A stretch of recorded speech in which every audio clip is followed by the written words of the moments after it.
মানুষের যেসব কিছু পাওয়ার চাহিদা রয়েছে তার মধ্যে সম্মান ও মর্যাদা পাওয়ার চাহিদা অন্যতম। একজন মানুষ সবসময়ই অন্যের কাছে অনুকরণীয় আদর্শ হতে চায়, কিন্তু সবাই কখনোই সেটা হতে পারে না। মানুষের যখনই মৌলিক চাহিদা ও নিরাপত্তার চাহিদা পূরণ হয়ে যায় তখনই সে সামাজিক মর্যাদা পাওয়ার আকাঙ্ক্ষা পোষণ করে। ক্ষমতাবান বা বিত্তশালী হওয়া কঠিন, কিন্তু অসম্ভব নয়। কিন্তু সকলের পক্ষে সম্মানীয় ব্যক্তি হওয়া সম্ভব হয় না। অর্থ থাকলে সবাই আপনাকে মূল্যায়ন করবে, ক্ষমতা থাকলে সমীহ করবে, বিদ্যা থাকলে জ্ঞানী বলবে, কিন্তু সম্মান পেতে হলে কি করতে হবে এ তথ্য অনেকেরই অজানা। আর যারা জানেন তারাও এই নীতি পালনে সমর্থন হন না অনেক সময়। কারণ মানুষের চোখে সম্মানের পাত্র হওয়া সহজ নয়, বরং সবথেকে কঠিন ও আত্মসংযমের কাজ। কিন্তু আপনি যদি তা হতে চান তাহলে পন্থা অবশ্যই রয়েছে, শুধু তা একাগ্রতার সাথে পালন করতে হবে। সম্মানীয় বন্ধুগণ, আসুন এই ভিডিওটির মাধ্যমে জেনে নেওয়া যাক সম্মান ও মর্যাদা পাওয়ার 7টি গুরুত্বপূর্ণ উপায়। ভিডিওটি শুরু করার আগে আপনাদের কাছে একটি অনুরোধ রাখলাম, দয়া করে এই চ্যানেলটিকে সাবস্ক্রাইব করে রাখবেন। 1 নম্বর, আচরণে এবং স্বভাবে বিনয়ী হন। উদ্ধত স্বভাব এবং অহংকারী পদক্ষেপের জন্য আপনি আলোচিত হতে পারেন, কিন্তু তা আপনাকে সম্মান এনে দেবে না। আপনি যত বেশি বিনয়ী হবেন স্বভাবে এবং আচরণে, তত বেশি মানুষ আপনার সাথে সহজভাবে মিশতে পারবে, আপনাকে সম্মান করবে। তবে বিনয়ী হওয়ার অর্থ এই নয় যে আপনি তোষামোদ করবেন অথবা অকারণ বশ্যতা দেখাবেন, বরং কেউ কিছু জানতে চাইলে নম্রভাবে বলবেন, না বলার হলেও ভদ্রভাবে বলবেন, বিরক্ত হয়ে বা রাগ দেখে নয়। 2 নম্বর হলো গুণী ব্যক্তিদের সম্মান করুন।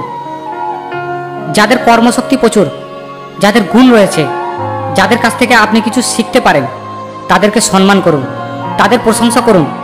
এতে করে আপনি ছোট হয়ে যাবেন না, বরং সম্মানিত হবেন। 3 নম্বর হলো বিনা স্বার্থে পরের উপকার করুন। যখন অন্য কারোর উপকার করবেন তখন কোনো রকম প্রাপ্তির আশা করবেন না, বিনা স্বার্থেই উপকার করুন। মনে রাখবেন, যখনই কারো কাছে কিছু প্রত্যাশা করবেন তখনই তার পরবর্তী আচরণ থেকে আপনি কষ্টও পেতে পারেন। আপনার আচরণে তা প্রকাশ পাবে এবং উভয়ের মাঝে সম্পর্কে অবনতি ঘটবে। কিন্তু যখন আপনি প্রত্যাশা ছাড়াই উপকার করবেন তখন আপনার সম্পর্কে অন্যদের ধারণা বদলে যাবে, সবাই আপনাকে সম্মানের চোখে দেখবে। 4 নম্বর হলো নীতির খেলাপ করবেন না। আপনি চড় খেয়ে চড় দেওয়া নীতিতে বিশ্বাস করলে তা হবে প্রতিহিংসা পরায়ণতা। এতে করে আপনার সম্মান বাড়বে না। আপনি যখন কোনো কাজ করছেন, সম্পর্কে আছেন, কাউকে কথা দিচ্ছেন, তখন নীতি মেনে চলুন।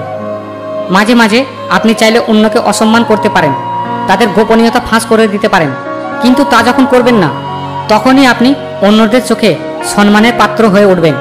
অনেকেই হয়তো আপনাকে পছন্দ করে, আপনাকে জীবনসঙ্গী করতে চান, কিন্তু সবার প্রস্তাবে রাজি হওয়া আপনার পক্ষে সম্ভব নয়। কিন্তু বেশিরভাগ মানুষই যারা তাদের অপছন্দ করেন তাদেরকে ছোট করেন, তাদের কথা অন্যদেরকে বলে বেড়ান। এটা করা কখনোই উচিত নয়। আপনি যদি এটা না করে তাদের সম্মানের চোখে দেখেন, তারাও আপনাকে সম্মান করবেন, সাথে অন্যরাও। 5 নম্বর হলো পরচর্চা হতে বিরত থাকুন। পরচর্চা করার মতো সময় তাদের হাতেই থাকে যাদের নিজেদের কোনো কাজ নেই বা যারা নিজেদের অবস্থান নিয়ে সন্তুষ্ট নয়। তাই পরচর্চা এড়িয়ে চলুন। কাউকে দেখে তার অবস্থানে যেতে ইচ্ছে হলে মন দিয়ে পরিশ্রম করুন। আপনার চেষ্টা আর পরিশ্রমই আপনার অবস্থান বদলে দেবে। সেই সাথে পরচর্চা না করায় সকলের কাছে সম্মানের পাত্র হয়ে উঠবেন। 6 নম্বর হলো হাল ছেড়ে দেবেন না। কোনো কাজ একবার না পারলেই হাল ছাড়বেন না। মনে রাখবেন, কাজের ক্ষেত্রে বারবার চেষ্টায় সম্মান কমে যায় না, বরং হাল না ছেড়ে কাজ চালিয়ে যাওয়াতেই সম্মান বাড়ে। তাই যতবারই ব্যর্থ হবেন তা থেকে শিক্ষা নিয়ে কাজ চালিয়ে যান।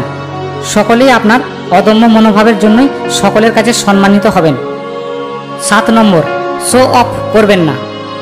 যারা নিজেদের গুণ, দক্ষতা বা অবস্থান দেখাতে ব্যস্ত হয়ে যান, সবাই তাদের অহংকারী বলে ভাবে। মুখের উপর কিছু না বললেও মনে মনে বিরক্ত হয় সকলেই। এই জন্য এই জাতীয় কাজ থেকে বিরত থাকুন। আপনার যোগ্যতা, দক্ষতা, অবস্থান কাজে, আচরণে এবং গুণে প্রকাশ পাবে। এটা আপনি মুখে বলার চেয়ে কাজে করে দেখালে সবার কাছে বেশি গ্রহণযোগ্যতা পাবে। বন্ধুগণ, শেষে বলি যে সাফল্য অর্জনের থেকে কঠিন হচ্ছে সম্মান ও মর্যাদা অর্জন করা।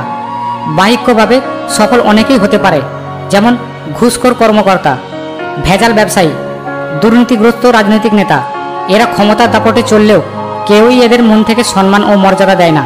এর থেকে ত্যাগী একজন শিক্ষকের মূল্য সমাজে অনেক বেশি।